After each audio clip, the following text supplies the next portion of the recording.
All right. Well, good morning, everybody. How are you on this wonderful Monday morning or Monday afternoon or even Tuesday morning, depending on where you are in the world? Um, I am jumping on this morning to do a Facebook Live, as we can obviously see because I'm here. And I decided to start a little bit earlier. I was going to start at about 15 after, but I decided to start now. um, Good point of note for myself in the future that hey, you don't need as much time as you think in between calls. So yeah, thanks for joining me here. um, Great to be back in the flow of doing these amazing live videos because I've gotten away from it over the last couple months, and they're fun to do. They're fun to do when there's an audience here and people willing to share questions or areas that they're also working on in their lives. So yeah, thanks for being willing to be in the space and just willing to have some conversation. So if you are here with me today, please feel free to share, who's here, any questions or areas of support that you're looking for.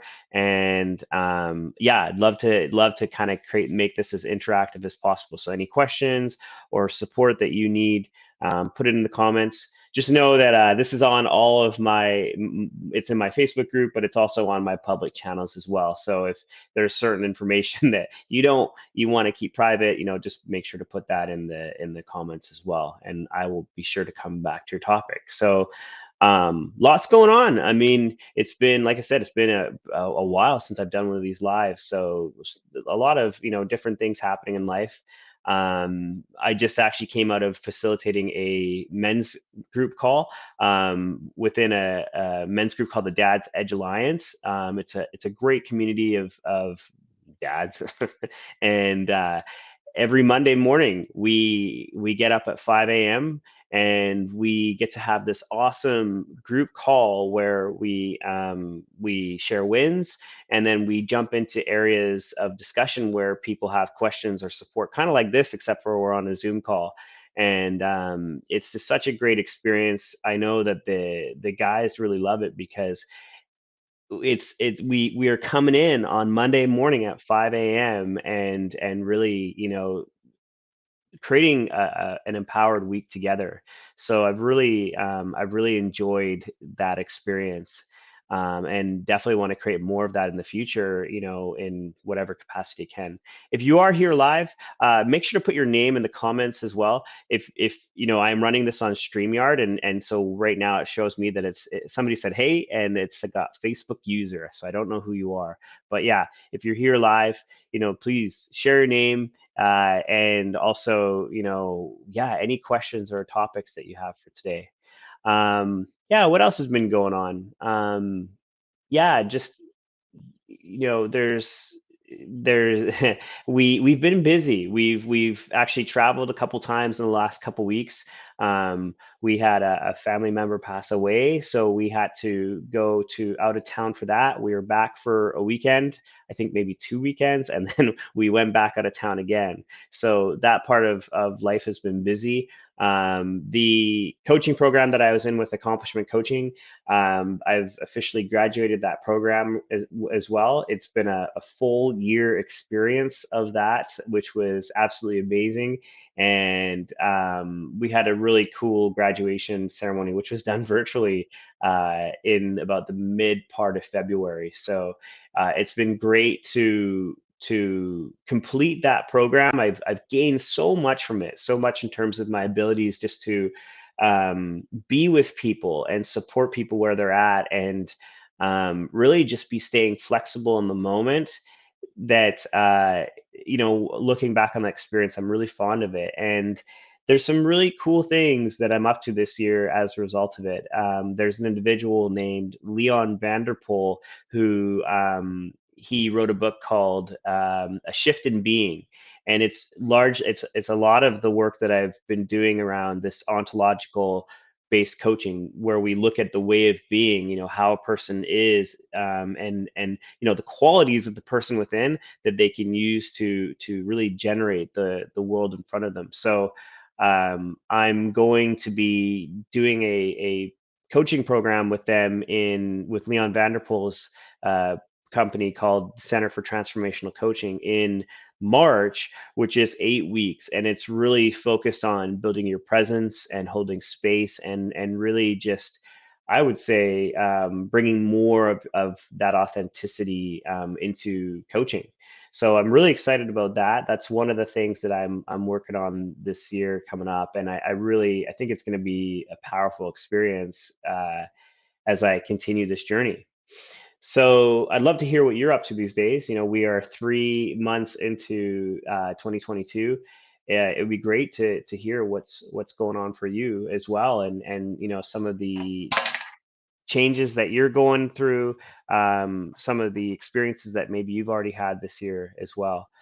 And I've got a request, whether you're catching this live right now or you're catching this later on the replay. Um, I am looking to create a group coaching program at some point this year. And I've got some ideas of to how I want to create it, but I would love to just get some feedback in terms of, what if you've ever been involved in a group coaching program, or even if you haven't been, what are some of the things that if you got to design a program how you wanted it to be, what are some of the things that you might be looking for, in terms of content, or the group setup, or like some of the things that even may have been missed in previous group coaching programs? I'd love to hear from you, whether you share in the comments or message me. Just like truly just being with that question of, what are the elements of a group coaching program, or that educational model that like would really make an impact for you. I've thrown around the idea a few times of doing a group coaching program, and there's been interest for it, and also I lean towards working with people one on one, because I just really really enjoy the work. I love the intimacy, the relationship that gets created, in that one on one work. And there's just certain things that can happen that I find just go deeper than in a group coaching program. But having said that, I'm also seeing that there are also benefits to doing group programs as well, right? Um, One of the things that people have shared with me is that, in a group program, they get to see what others are working on, or experience, the wins and the we'll call them the troubles that others experience. You get to be immersed in this group dynamic, and sometimes in one-on-one coaching, it can feel like you're alone. So all of that is to say that, really, yeah, I'm interested in doing this. At some point this year, I'd like to launch a group coaching program that's a little bit more intimate and deeper than what I've done with just the public No More Mr. Nice Guy group. So if you have any comments, if you have any, things that you want to share of like, yeah, this would be the thing that like really does it for me, I'd love to hear it. So so today, for the topic, again, if you have any questions, please feel free to put them in the comments, areas that you're looking for support as well. But one of the topics, I touched on this last year in a video inside of the No More Mr. Nice Guy group, but I'm going to kind of bring it full circle and bring it, available to everybody, and also talk about some of the things I see. So the topic around having the tough conversations in your life. And so we're going to be spending some time around on that topic this morning, and also like being in the space of speaking your truth. So as I was kind of thinking of a topic area this today, I was like, this is one that surprisingly comes up quite often, of like um, just people avoiding conflict, or of people not feeling comfortable diving into certain topics with a spouse, or a partner, or a coworker, or a family member. And I will say that owning this area of my life has been probably one of the most profound things over the last year of just being more willing to jump into the uncomfortable conversations or speaking to like what's the energy in the room, what's the energy between me and this person. And um, the amount of growth that comes from just continually building this muscle more and more, uh, it's really powerful. And it's also it's an ongoing thing. It doesn't mean that like, hey, just because I've done this, 4 or 5 times, that like the nerves ever go away. But it's actually really just um, being with the discomfort and choosing, which direction you want to go in terms of these conversations. The added piece that I'm going to bring into this is getting also comfortable with speaking your truth. Um, there's a great book. It's called Getting Real. I can't remember the author's name off the top of my head right now. Maybe there'll be somebody, or I'll check afterwards, basically. But the real interesting thing about this book, it was the first book that was recommended in this coaching program that I was in over the last year, is really the power of speaking our truth, the power of speaking what's in our minds in the moment. And if you really stop and think about that, how often is that happening in our communication with others, or even in the communication that we observe that others have with each other? My experience is not a lot. Either it's very watered down, or we will often like sort of sidestep the conversation. We'll go around the edges of the conversation and say what we want to say, but it can come out through like snappy remarks, or we're vague. We often don't just speak to the real truth that's inside of us, the thing that would really have an impact both for ourselves and others. And there's a whole bunch that we can dive into on this topic, but yeah, I felt like this was a good topic to bring for today. So let's start with the tough conversations. Um, One of the things that came up in a coaching session actually, um, a few weeks back with one of my clients, is that I've noticed this language pattern around like, oh, when the tough conversations are coming, that it can be hard. It's a big thing. It's a tough conversation. Notice that it's even in the statement that I've made. And notice the energy around that, right? That when we tell ourselves like, oh, I need to go have this conversation with the boss or my spouse, and like it's going to be big, it's going to be heavy, it's going to be intense. Well, that's the energy that we're bringing into the conversation. And sometimes, yeah, maybe that's the truth, but notice that right there, we're already making it a big deal. We're already expecting that there's going to be a certain outcome to that. And so allowing ourselves just to shift that energy a bit. Yeah, maybe that is the case. But what if, in fact, a conversation could just be like any other conversation? Two individuals who maybe they are in conflict, and, um, but, notice that that's just a part of life, that being that we're human beings, there's ultimately we're not always going to agree on the same topics. We're going to have areas that we don't see eye to eye. And what if that can be just the state of things, and that in fact the energy that we bring is like, hey, this is a conversation between the two individuals. I love this person, I care about this person, but this is a conversation that needs to happen. And what if that conversation could be easy, or it could be right, or needed?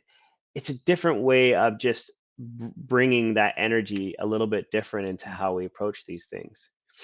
um, I think one of the things that comes up for me at least, and I don't know about yeah, about you guys, but and I'm always a little bit hesitant to speak to this when I talk with clients, but is really trusting yourself.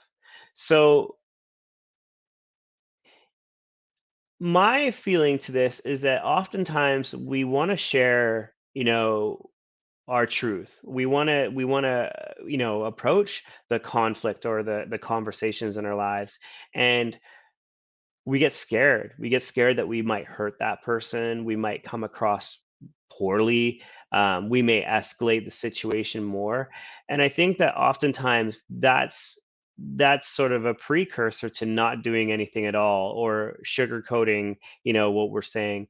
And here's the thing that I really notice is that we are innately smart people as human beings, and more and more as we develop our communication skills, we know what's going on. you know, we can get a sense of like, ah, is this person like hiding something from me? You know, the way that they're speaking to me, their tone seems very short and um, you know, aggressive, but not like it's almost like they don't want to speak like what's in the space for them. And so notice that um we're smart people as human beings, and that we already have a pretty good read on the situation. So that alone, when we hide ourselves, when we think that we're going to hurt the person more, or um we we just we sort of sidestep what it is that we need to say, or the conversation that we need to have, know that it's going to come out eventually. Maybe if you don't have that conversation now, I can almost guarantee you that down the line, either you're going to have resentment, that person in front of you is going to have resentment, or like that conversation is likely going to happen. Like, have you noticed that in your life before, that the things that we avoid, they tend to come up again? So getting into the habit of being open to having these types of conversations is really a powerful place to come from. Um, I noticed that there's not a lot of comments today, so it's all good. I always wonder sometimes if like the platform I'm using isn't registering the comments, and maybe there isn't any. But yeah, if you do see an opportunity to jump in here again, either live or on the replay, please feel free. Um, so that leads into this place where it came up in this conversation this morning in my men's group, but um, talking about that trust of yourself, but really like understanding that like you do matter. And in conversations with the people in our lives, ultimately the way of deepening connection, deepening that intimacy, is being willing to share, what's going on for you, right? That you really do matter. So if we take a step back, right, that these conversations can be easy and simple because both individuals matter, right? Their truth matters, their needs matter. And so often I see this sort of culture of like, well, always be in the supportive role and just listen a little bit better, that type of thing. And there's obviously a space for that. And I would also say that it also, in a sense, sidesteps, you as the individual, who will hide what you need, will not share, what's really going on for you in the moment. So I really want to just challenge you to really allow yourself to use conversation and these quote unquote tough conversations to really make it an expression of yourself, right? Like, what do you need? What would make a difference for you in these conversations with others?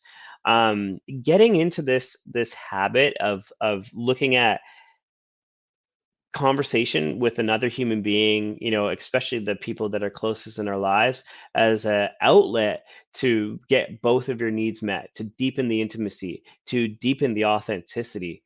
That is a really powerful place to build from. Like, think of a life where you don't have to hide yourself.